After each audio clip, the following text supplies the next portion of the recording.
Bonjour, très chers frères et sœurs. Merci de me recevoir chez vous. Merci. Nous continuons sur ce sujet d'écouter la voix de Dieu. Alors, ce que je fais, que j'ai pris toutes les paroles où il y a la voix de Dieu dedans et j'ai formulé une prière.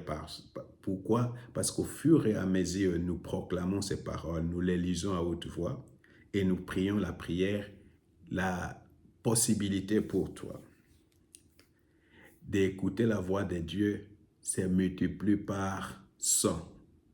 Parce que Dieu est derrière sa parole pour l'accomplir. Alors, quand nous proclamons la parole de Dieu, c'est comme si nous prions deux fois. Vous comprenez, hein? Alors, maintenant là, nous avons montré que quand on écoute la voix de Dieu, cette voix peut devenir pour nous un médicament, hein? Alors maintenant, il y a aussi la voix de Dieu comme la clé pour obéir et expérimenter Dieu.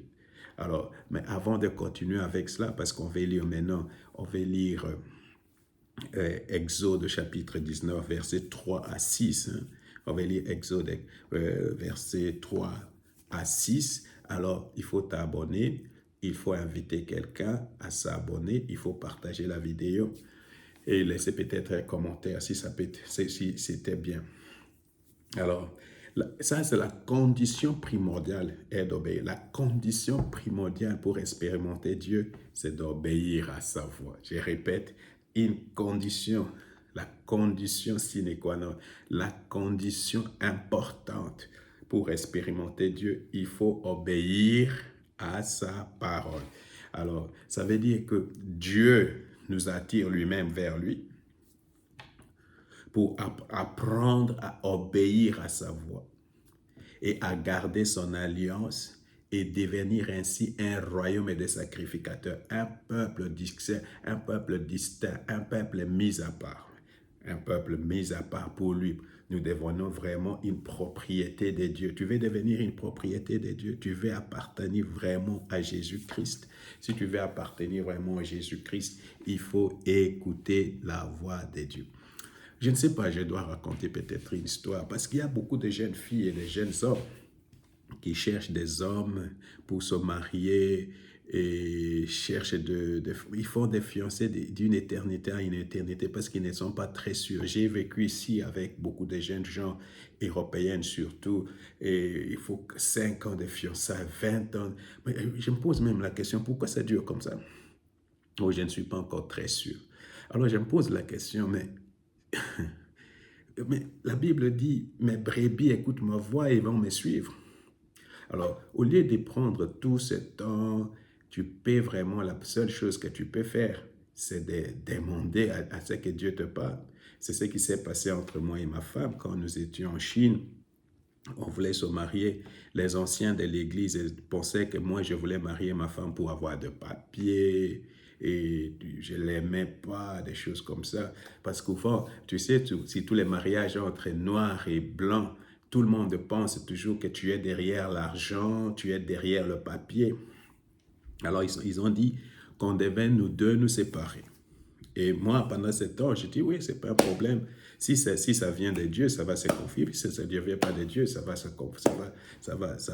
pas se confirmer. Alors, un jour, moi, je suis allé à l'église.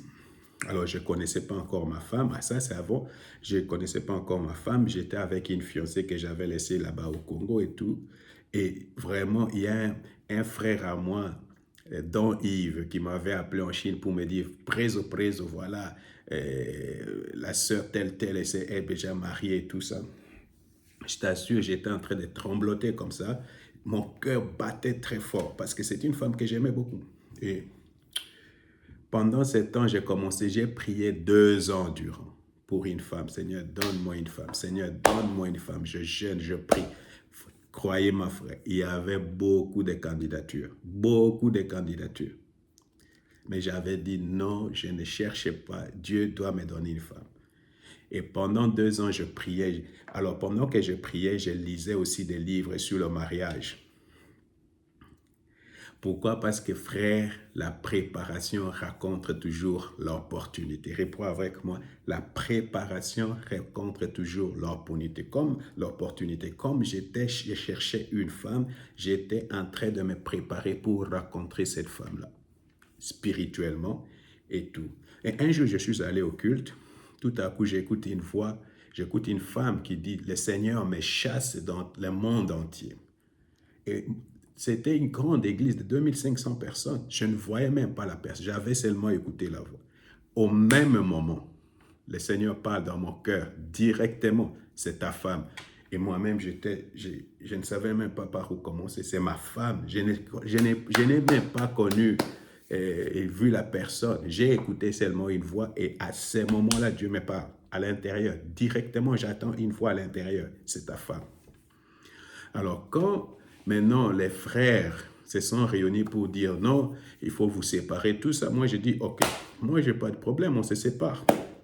Alors, pendant la nuit, pendant que mon actuelle femme dormait, Dieu est venu dans la nuit pour lui parler la même chose pour lui dire, n'aie pas peur. N'aie pas peur. Alors, dans les songes, elle a reçu un songe et Dieu lui parlait, n'aie pas peur. Et elle voyait comment elle descendait l'escalier. Alors, elle avait peur et le Seigneur lui dit, n'aie pas peur. Le matin, c'est elle qui m'a cherché. Il m'a dit, Raph, j'avais peur, peut-être que je vais faire une erreur. Mais Dieu m'a dit aujourd'hui, n'aie pas peur. Depuis ce jour-là, nous sommes ensemble. Ça fait 22 ans. Alors, je ne comprends pas pourquoi beaucoup de frères sont en train de lutter ici, lutter là-bas. C'est parce que nous sommes très charnels, nous ne voulons pas écouter la voix de Dieu. Sœur, frère, tu dois écouter la voix de Dieu.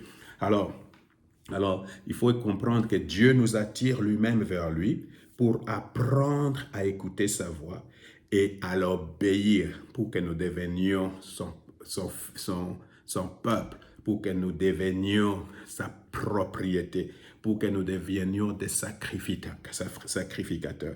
Voilà ce que la Bible dit à propos. Je vais lire des versions. La Bible dit dans Exode chapitre 19, verset 3, 6a, « Voici ce que tu diras à la maison de Jacob et que tu annonceras aux Israélites.